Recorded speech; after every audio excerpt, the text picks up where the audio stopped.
Here are 3 3D projects that are quite different that may just make you some profit. Also, before I kick on, this is not financial advice. I'm not a financial advisor. Do your own research before getting into the NFT space.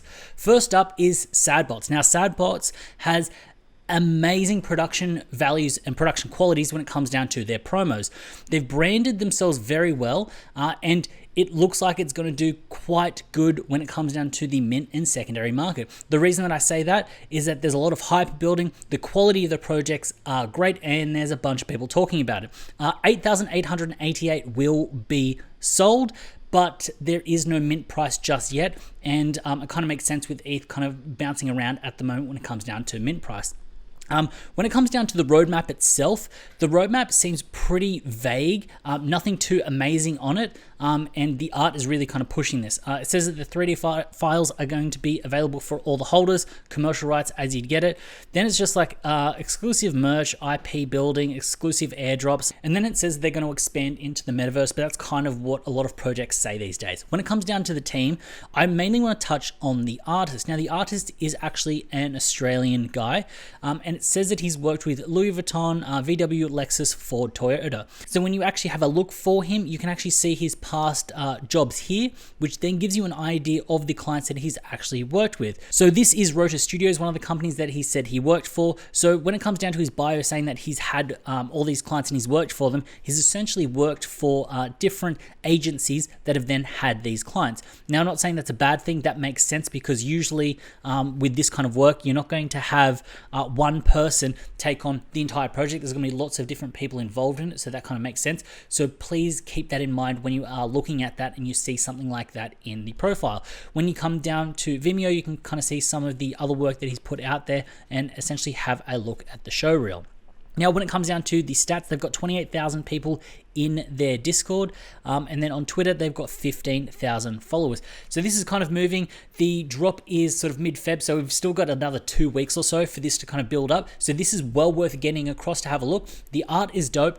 It kind of has that 3D, which is really kind of hot right now. It's popular, so that's kind of pushing this on and moving this along. So I think this might be well worth kind of getting in, see if you can get the whitelist and see if it kind of goes, because I can see the Twitter going up to about 30 or 40 and the Discord getting to around that sort of 50 or 60K, which will then kind of give a bit of weight to it when it comes down to the mint. Now, next up is the donut shop. Now, what's crazy, I actually saw NFT Pastor on Twitter do a giveaway, and I was like, oh, this looks cool, followed them. And what's actually funny is they actually kind of reached out to me about a week ago, but because it was in the kind of message request section and I get flooded, I actually missed it, and then kind of jumped in, had a look, and it's quite interesting. So I'm going to touch on their art first. When it comes down to their art, we can see that they're highly detailed donuts. Now, what I think is really cool about these donuts is like it touches on the 3D, interesting, cute, because they're kind of personified donuts. Now, when we get down to the website, this is where the kind of fun aspect gets into it.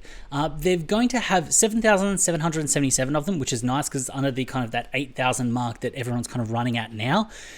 Minting at 0.16, which isn't too bad, but what they're actually doing is they're making a real world donut shop in Miami. Now, the idea is that when you're holding, you're going to then get royalties from the actual donut shop itself. Now, this could play into a bit of an issue when it comes down to the NFT being a security and actually getting sort of passive income that way, but we'll see how they kind of overcome that later, but keep that in mind. But you'll also get free donuts. Now, it's not going to work for me because they're going to be over in the States, but I think it's a really cool concept. The idea that they're essentially crowdfunding via an NFT, a physical bricks and mortar business that you'll then be able to attend, kind of get some products and kind of run with that. So when it comes down to their project, they've got 30,000 members in their Discord, and on Twitter, they've got 33,000 followers. So when it comes down to this project, I think it's kind of weird and interesting. I think it's got enough momentum that it could actually work, and it's unique enough that it could also kind of kick off as well. And I think the other aspect, the fact that it's tied in with the bricks and mortar aspect, will kind of maybe give people some longevity and want to actually hold the project. Now, what you can also see here is they've put a decent amount of effort and money when it comes down to some of these promos. So you can see that they've actually got the skills to actually execute on something really good and really high polished when it comes down to the project. So this is another aspect that comes down to it. If this promo was absolutely terrible, I'm not saying it'd be game over, but it just helps out when you've got a high production value promo to go along with the project, because it instills confidence when it comes down to the team, especially the art direction of the team, and moving forward with a project. Now, the next one that I'm bringing up is a female-led one. Now, it is the Women of Crypto. Now, the reason I wanted to bring this up is that female kind of projects are kind of popping off right now, and female teams are also getting a lot of attention, which is good. It's not a bunch of guys that are running the project, it's actually some females. Now, one sort of thing that I'll kind of say here is that with this cycle through right here, usually everything would be centered and everything would be changing around it, but there's a little bit of offset when it comes down to all of the models, and that kind of just annoys me a little bit when it comes down to this kind of cycle through right here. But overall, it's an 8,888 collection of female avatars that you will then be able to use in the metaverse. Now, when it comes down to the roadmap, they're going to be doing some giveaways, nothing too amazing and groundbreaking here. They're then going to be doing another collection, which is the Men of Crypto, so you can then have the men and women, and then they're also going to do some kind of breeding kind of thing where it's the baby of crypto. So you have the man, the woman, and then the baby. But they are kind of partnering up with some projects. So you got Women Who Code and Crypto Chicks, so that kind of adds a little bit weight and validity to this to kind of push this forward. Then they're going to have community events, and then obviously get into the metaverse. And then when it comes down to the team, you've got Amy, who is the founder, based on the West Coast, and she's actually roommates with Manav, which is funny because I actually spoke to Amy, and I was like, hey, this sounds like there's little to no lag on this call, and she's like, actually no, this is my roommate, and they're actually grinding through doing this. So it's not a bunch of people that are kind of all over the world. It actually is a real tight group, which is kind of a plus. And then you've got some of the other women on the team. So the stats of the Women of Crypto, they've got 30,000 followers on Twitter, and they've got just shy of 50,000 sort of members in their Discord.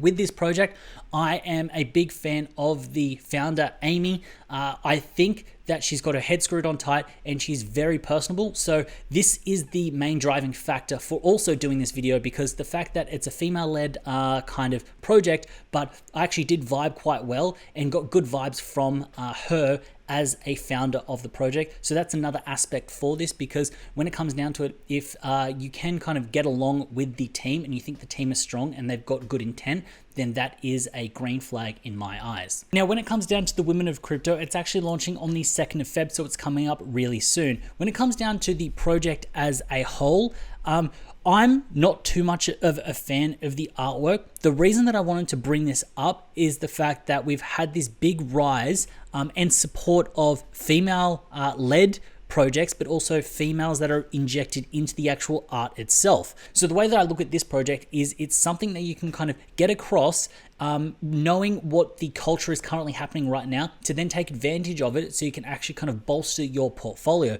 Now, I'm not saying that this is just a straight flip or a straight hold. What I want to do is I want to give you an idea of my mindset when it comes down to analyzing a project. Now, look, a project might not tick a box when it comes down to artwork or utility that you usually go for, but understanding what the current meta is and understanding what the trends of the market are how you can always be making good moves even when there are projects that you're not necessarily engaged in highly. So that's why I really wanted to bring up the Women of Crypto, because it's one of these things where I think if you read between the lines, you can get in on a project that may have some strength, because you're going to have a lot of female support kind of in on this project, which means that you're then going to be finding a project that has a really strong community, which you can then kind of jump in and be a part of. Now, when it comes down to my thoughts on the Women of Crypto, it might sound a little bit wishy-washy, but what I want you to learn from here is the fact that I will be looking at all of these projects, evaluating them not just on their merit of art, team, and utility, but also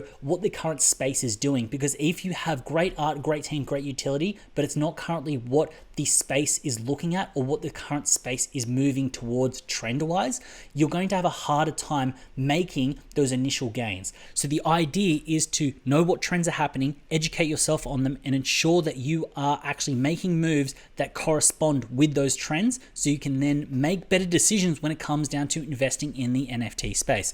So with those 3 3D projects, I've got links for them below so you can kind of go in, check out. You really should jump onto their Twitters, jump into their Discords, poke around, see if it's something that aligns with what you would like to invest in. But when it comes down to these particular projects myself, I'm going to be sitting on the sidelines waiting till the day of mint to see how they go, to then see if I am going to be jumping in or holding back. So overall, I hope you found value in this video. If you did, please consider hitting up that subscribe button. And while you're down there, also hit up the like button. As always, it's been a pleasure having you with me. I look forward to seeing you in the next one.